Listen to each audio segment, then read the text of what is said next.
तो आज तारीख है 24 फरवरी और समय हो रहा है 10:26। तो मैंने यहाँ पे पुट की साइड के लिए ट्रेड एग्जीक्यूट करा। इसके बारे में बात करेंगे कि क्या एक्सपेक्टेशन के ऊपर लिया है।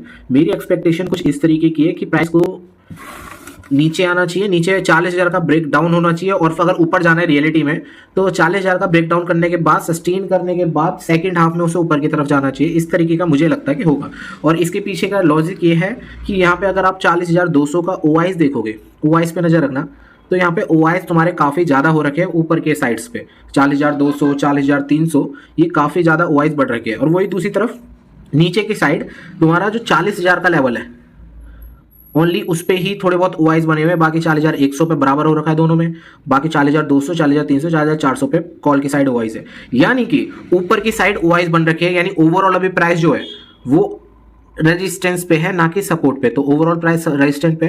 तो मुझे ये लगता है कि प्राइस रेजिस्टेंस से रेजिस्टेंस लेके नीचे सस्टेन करेगा, नीचे पोजीशंस बनेगी, सपोर्ट बनेगा, उसके बाद प्राइस को ऊपर की तरफ जाना चाहिए। तो अभी सपोर्ट वो नहीं बना है। प्राइस जब तक नीचे का ब्रेकडाउन नहीं देता साइकोलॉजिकल लेवल का, जब तक वो सपोर्ट नहीं बनाएगा, चाहे वो साइकोलॉजिकल लेवल पे बनाए, चाहे वो नीचे कहीं लेवल्स पे सपोर्ट बनाना शुरू करे। तो ओआईएस पे कभी भी एक लेवल का सपोर्ट नहीं होता, वो कई सारे लेवल्स बनते हैं पहले, जैसे कि 40,000, 39,800 पे बना, 39,900 पे बना, तो 40,000 का वो लेवल वैलिड होगा, क्योंकि ये दोनों लेवल से सपोर्ट करने के लिए बने हुए हैं। ठीक है, तो यही मुझे लगता है आज ऐसा होना चाहिए कि प्राइस नीचे आए या एक डीसीजी मोड बनाए। तो हम क्या करेंगे, जैसी प्राइस साइकोलॉजिकल लेवल का ब्रेकडाउन करेगा, वहां पे हम एक in the money call buy करेंगे, ताकि हम उसे होल्ड कर पाए। तो प्राइस ऊपर भी अगर जाता है तो हम अपनी पुट की पोजीशन से एग्जिट हो जाएंगे, और नीचे जाता है तो अपनी कॉल की पोजीशन से आउट ऑफ द मनी में कन्वर्ट कर देंगे। यानी कि अगर प्राइस नीचे ब्रेकडाउन देता है सस्टेन होने के बाद, तो एक कॉल की out of the money by करेंगे, और वही अगर ऊपर की तरफ ब्रेकआउट करता है सस्टेन होने के बाद, तो हम वहां पे अपनी पुट की out of the money by करेंगे। तो अभी देखते हैं क्या होता है। अभी के लिए डेट्स ऑल, देखते होल्ड करते हैं।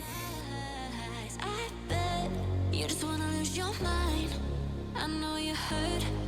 I know you hurt. Let it out, just feel it. Let it out, cry it all out to me. मैंने अपनी एक कॉल की पोजीशन और बाय कर लिया है आउट ऑफ द मनी में, just to be hedge my position. क्योंकि अब अगर यहाँ से प्राइस ऊपर की साइड भी चला जाता है तो मुझे प्रॉफिट नहीं, थोड़ा बहुत प्रॉफिट भी हो सकता है अगर मैं पुट की पोजीशन से एग्जिट हो जाता हूँ। और देखते हैं क्या होता है। ये हैज मैंने सिर्फ और सिर्फ इसलिए करी है क्योंकि यार वी डोंट नो कि प्राइस किधर जाएगा, कैसे जाएगा। ठीक है, तो मेरी एक्सपेक्टेशन, मैं आई नो कि मैंने कहा था कि प्राइस जब साइकोलॉजिकल लेवल के नीचे निकलना शुरू होगा तो मैं बाय करूंगा कॉल की पोजीशन। लेकिन अभी सिचुएशन चेंज हुई है। यहाँ पे जो प्राइस ने मोमेंटम के साथ नीचे आया है, मुझे चाहिए था कि प्राइस ऐसे धीरे धीरे करके नीचे आए और फिर नीचे का मोमेंटम दे तो वो सस्टेन करता। लेकिन ऐसा मोमेंटम हमने पहले भी देता है, ये ज़्यादातर एक विग बना के ऊपर जाने के चांसेस ज़्यादा रहते हैं। तो उस वर्स्ट केस सिनेरियो में मैं ट्रैप ना हूँ, इसलिए मैंने एक आउट ऑफ द मनी और बाय कर ली। कोई इशू नहीं है अगर प्राइस मोमेंटम नीचे देता है, तो वैसे भी आउट ऑफ द मनी में हमारा ज़्यादा प्रीमियम नहीं गलने वाला।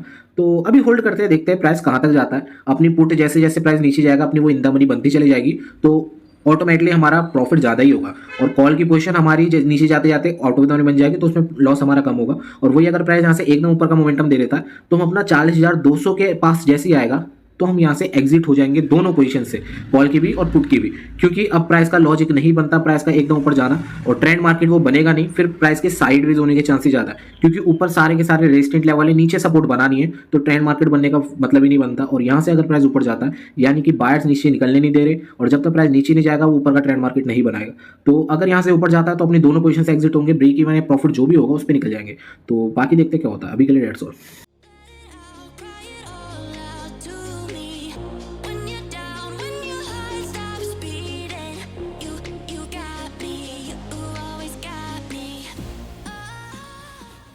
सो एज यू कैन सी हमारा यहाँ पे टारगेट हिट हो चुका है।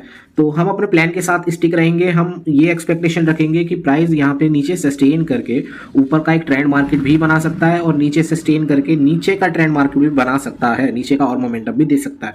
तो दोनों ही बिहेवियर में हमारा फायदा ही होना है, क्योंकि हमने हेज कर रखी है पोजीशन। तो अगर प्राइस ऊपर की साइड जाता है तो हम पहली बात अपनी, जो अगर ऊपर जाता है तो हम ऊपर का ट्रेंड मार्केट कैच नहीं कर पाएंगे। ये चीज़ मैं पहले मेंशन कर देता हूँ, क्योंकि अगर प्राइस ऊपर की साइड जाता है तो ऊपर जब तक मुझे दिखता नहीं है कि नीचे सपोर्ट बन गए, जब तक मैं ऊपर का ट्रेंड मार्केट के लिए एक्सपेक्टेशन नहीं रखूंगा, तो भले कितना मोमेंटम अभी आ जाए, मुझे कॉस्ट पे, अपनी पीई कॉस्ट पे निकालूंगा, और सीई में जो भी प्रॉफिट चलेगा उसमें निकालूंगा, यानी छोटे मोटे प्रॉफिट्स में। हाँ, अगर प्राइस नीचे 1 से 2 घंटा सस्टेन करने के बाद सेकेंड हाफ में 2-2:30 बजे के आसपास ऊपर जाने की अगर कोशिश करता है, तो मैं पुट की इन द मनी को एग्जिट क्लिक करके पुट की out of the money by करूंगा और सीई की इन द मनी को होल्ड करूंगा ट्रेंड मार्केट के लिए। ठीक है, उसमें क्या है, मेरा रिस्क मैनेज होता रहेगा। और वही अगर प्राइस सस्टेन होकर नीचे जाने की कोशिश कर रहा है तो मुझे कोई छेड़छाड़ करने की जरूरत नहीं है, क्योंकि मेरी कॉल की position already out of the money है, तो उसमें छेड़छाड़ की कोई जरूरत नहीं, पीई अपना खुद काम करती रहेगी। वो अगर तुम्हें दिख भी रहा हो तो मैंने हेज जो करी थी वो 1100 के प्रॉफिट में करी थी, लेकिन क्योंकि मेरी पीई इन द मनी है तो मेरा प्रॉफिट बढ़ के 1600 हो चुका है। I hope you understand, in the money में जो हमारा प्रॉफिट हो जाए जल्दी बढ़ता है और आउट ऑफ द मनी में जब भी लॉस होता है कम कम करके होता है। ठीक है, option buyer as option buyer हमें काफी कम एडवांटेज मिलते हैं, लेकिन जो भी मिलते हैं उनका हमें पूरा फायदा उठाना चाहिए। ठीक है, तो देखते हैं अभी क्या होता है। अभी के लिए that's all.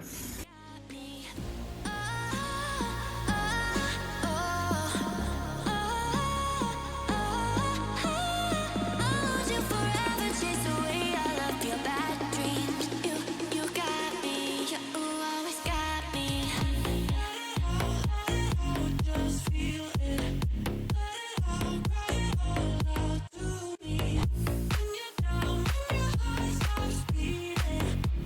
You got me, you always got me. Let it all just feel it. Let it all cry all out to me. When you're down, when your heart stops beating.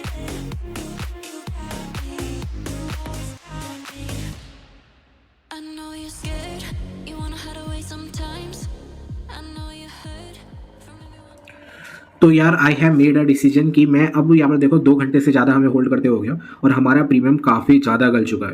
क्योंकि अगर तुम देखोगे जब price यहाँ पे पिछली बार चल रहा था तो हमारा 1800-1900 के आसपास प्रॉफिट था, लेकिन अभी पूरा 1000 हो चुका है हमारा। काफ़ी ज़्यादा दोनों तरफ से पीई और सीई में से प्रीमियम घट चुका है। तो डिसीजन मेरा कुछ इस तरीके की है कि अगर प्राइस यहाँ से ऊपर जाता है 40,100 पे तो हम अपनी दोनों पोजीशन से एग्जिट हो जाएंगे, जो भी छोटा मोटा प्रॉफिट चल रहा होगा। और वही अगर प्राइस नीचे 39,800 तक 850 तक आता है तो भी मैं दोनों पोजीशन से एग्जिट करने का ट्राई करूंगा, डिपेंड ऑन सिचुएशन की किस तरीके का मोमेंटम आ रहा है। देखते क्या होता है। I know you're scared, you wanna hide away sometimes. I know you hurt from everyone telling you lies. I bet you just wanna lose your mind. I know you.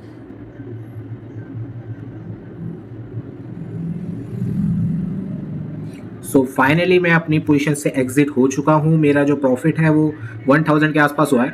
अब मैंने यहाँ से एग्जिट करना इसलिए सही समझा क्योंकि अब ये अपना एक डिमांड एरिया कह सकते हो, डिमांड एरिया से सपोर्ट लेके ऊपर की साइड जा रहा है। तो हमारा कॉल की साइड में पहले ही काफ़ी सारा प्रीमियम घट चुका है, तो अब वो पिछली बार की तरह हमें प्रॉफिट नहीं दिखाएगा, भले ही वो ऊपर की साइड आ जाए। ठीक है, तो इसी वजह से हमने दोनों पोजीशन में से एग्जिट कर दिया है। थोड़ा सा होल्ड इसलिए करा था कि अगर प्राइस यहाँ से नीचे चला जाता तो मे बी मैं पीई को होल्ड करता, लेकिन प्राइस ऊपर की तरह ही चला गया तो थोड़ा मैंने 100-200 रुपये का और रिस्क लेके पीई को थोड़ी देर होल्ड रखा था। तो इट्स ओके, कोई इशू नहीं।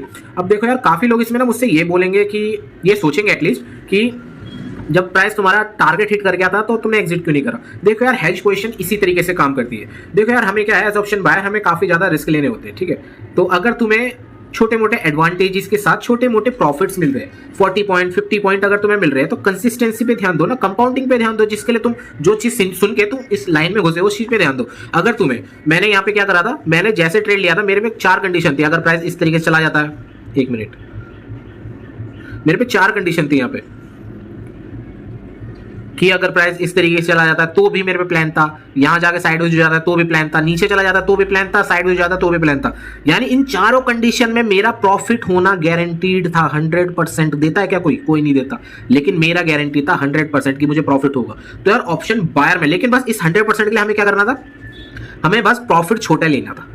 अगर हमारे हिसाब से नहीं चलता, अगर चलता, हमारा ओवरऑल व्यू क्या था ऊपर का, अगर मेरे हिसाब से चलता कि प्राइस नीचे सस्टेन और फिर ऊपर की साइड जाए इस तरीके से, मेरे हिसाब से चलता तो बड़ा प्रॉफिट होता, और ट्रेंड मार्केट चलता रहा और भी बड़ा प्रॉफिट होता। यहाँ से अगर ये ब्रेक डाउन करके नीचे जाता और भी बड़े प्रॉफिट होते।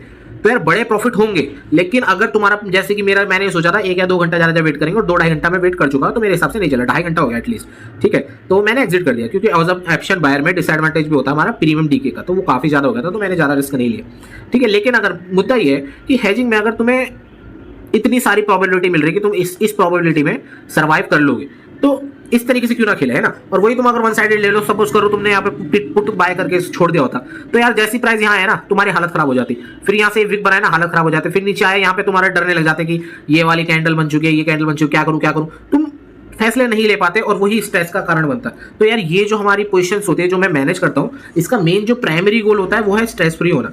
ठीक है। हम प्रॉफिट हमारा सेकेंडरी गोल होता है, हमारा प्राइमरी गोल होता है कि कितना कम टेंशन हो, कितना इजी नहीं कहूँगा, सिंपल, जितना सिंपल हम बना सके उतना मैं बनाने की कोशिश करता हूँ। यही मेरा गोल था आज भी और हमेशा ही रहता है, ठीक है। तो आज के लिए मैं I am done for the day, क्योंकि अब यहाँ पे थोड़ा सा मामला कॉम्प्लिकेटेड हो चुका है। यहाँ से प्राइस अब ऊपर भी जा सकता है, लेकिन ऊपर साइडवेज करेगा, एक मोमेंटम नीचे का जरूर आ सकता है। निफ्टी वगैरह सब नेगेटिव है, ठीक है। और फ्यूचर्स में अगर तुम देखोगे बैंक निफ्टी के, तो उसने अभी तक गैप तक फिल नहीं करा, ओके। तो मुझे लगता है कि अब यहाँ पे अब हेज बनाने का कोई लॉजिक नहीं बनता, और साइडवेज में तो हम ट्रैप ही हो जाएंगे। और मोमेंटम नीचे का आता है तो वो मुझे नहीं चाहिए अब, क्योंकि इस पोजीशन में अगर लेना होता तो मैं ले लेता, लेकिन अब मुझे नहीं चाहिए, ठीक है। बाकी I am done for the day, आगे मैं कोई और ट्रेड एग्जीक्यूट नहीं करूँगा, दैट्स ऑल।